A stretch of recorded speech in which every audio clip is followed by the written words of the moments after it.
महत्वाची बातमी आपण पाहता, पहिल्या टप्प्यामध्ये 35 लाख महिलांना योजनेचे पैसे मिळणार आहेत। आता या महिना अखेरपर्यंत लाडक्या बहिणींना मिळणार आहे। महत्वाची बातमी लाडक्या बहिणींसाठी। लाडक्या बहिणींच्या बाबतीमध्ये या ठिकाणी विषय मांडला।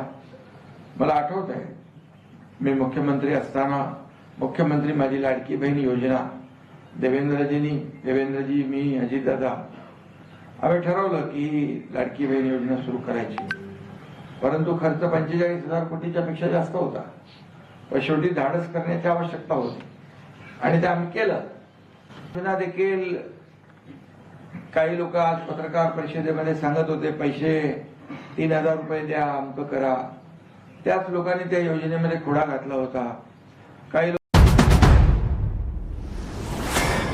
लाडक्या बहिणींनो, मार्च महिन्याचा पहिला आठवडा जवळपास संपलेला आहे आणि अशातच पत्रकार परिषदेमध्ये उपमुख्यमंत्री एकनाथजी शिंदे यांनी माहिती दिलेली आहे की फेब्रुवारी महिन्याचा जो काही हप्ता आहे तर तो 35 लाख लाडक्या बहिणीच्या खात्याला पहिल्या टप्प्यामध्ये जमा होणार असल्याची माहिती त्यांनी पत्रकार परिषदेमध्ये दिलेली आहे। आणि अशा स्थितीमध्ये जर 2.5 कोटी महिला भगिनींपैकी 35 लाख महिलांना हा हप्ता मिळणार असेल तर बाकीच्या जवळपास 2.25 कोटी महिलांचं काय होणार? दुसरा टप्पा, तिसरा टप्पा हा कधी मिळणार याबाबत अनेकांच्या मनामध्ये संभ्रम निर्माण झालेला आहे। आणि अशातच ई-केवायसीची जी काही मुदतवाढ आहे ती 31 मार्च पर्यंत देण्यात आलेली आहे। मात्र ई-केवायसीचं हे पोर्टल चालत नाही। 100त एखाद्या लाडक्या बहिणीचा OTP येऊन ई-केवायसीची प्रक्रिया पूर्ण होते, बाकीच्यांचा तुमचा दुरुस्तीच्या यादीमध्ये आधार क्रमांक नाही असा मेसेज येतो। मात्र त्याबाबत सरकारने कुठलीच खुलासा केलेला नाही किंवा स्पष्टता दिलेली नाही, त्यामुळे अनेकांच्या डोक्यामध्ये संभ्रम निर्माण झालेला आहे। अशातच नोव्हेंबर, डिसेंबर आणि जानेवारी या 3 महिन्याचे हप्ते सुद्धा लाडक्या बहिणींना मिळालेले नाहीत। त्यातच सरकारकडून जाहीर करण्यात आलं होतं की 31 डिसेंबर जी काही ई-केवायसी प्रक्रियेची मुदतवाढ होती तर त्याच्यामध्ये अनेकांनी चूक केलेली आहे आणि त्या चुकीची दुरुस्ती म्हणा किंवा प्रायश्चित्त म्हणा म्हणून 31 मार्च पर्यंत मुदतवाढ दिलेली असताना हे पोर्टल सुद्धा आता व्यवस्थित महिलांना मार्गदर्शन करत नाही। त्याच्यात पैसे तर नाही, पण 50-100 रुपये त्या ई-केवायसी प्रक्रियेमध्ये या महिलांचे वाया जात आहेत किंवा त्यांचा वेळ वाया जात आहे।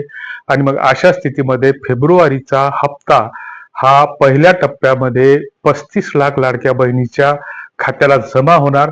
मात्र सरकारने ते पैसे जमा करावे किंवा करू नये हा सरकारचा प्रश्न आहे।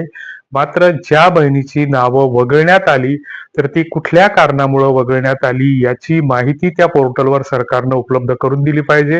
म्हणजे एखाद्या बहिणीचं उत्पन्न जर सरकारच्या नोंदीनुसार 3 लाखापेक्षा जास्त असेल तर तिथं त्यांनी सांगितलं पाहिजे की तुमच्या घरामध्ये इन्कम टॅक्स भरतं कोणीतरी, तुमच्या घरामध्ये 4 चाकी गाडी आहे, तुमच्या घरामध्ये अमका आहे किंवा तुम्ही अमक्या योजनेचा लाभ घेतला, कुठल्या ज्या कारणानं सरकारनं त्यांना नामंजूर केला असेल किंवा अपात्र ठरवलं असेल तर त्या अपात्रतेचं कारण सरकारनं स्पष्ट केलं पाहिजे। उगीच सरकारनं स्वतःही भ्रमात राहून दुसऱ्यांनाही सुद्धा भ्रमात ठेवू नये ही सरकारला या माध्यमातून आमची विनंती असेल। जे काही राज्यातले 288 आमदार असतील तर त्यांनी सुद्धा याकडे सरकारचं लक्ष वेधलं पाहिजे, ही विनंती सरकारला असेल। तुर्तास तुम्हाला काय वाटतं ते कमेंट बॉक्समध्ये नक्की कळवा। धन्यवाद।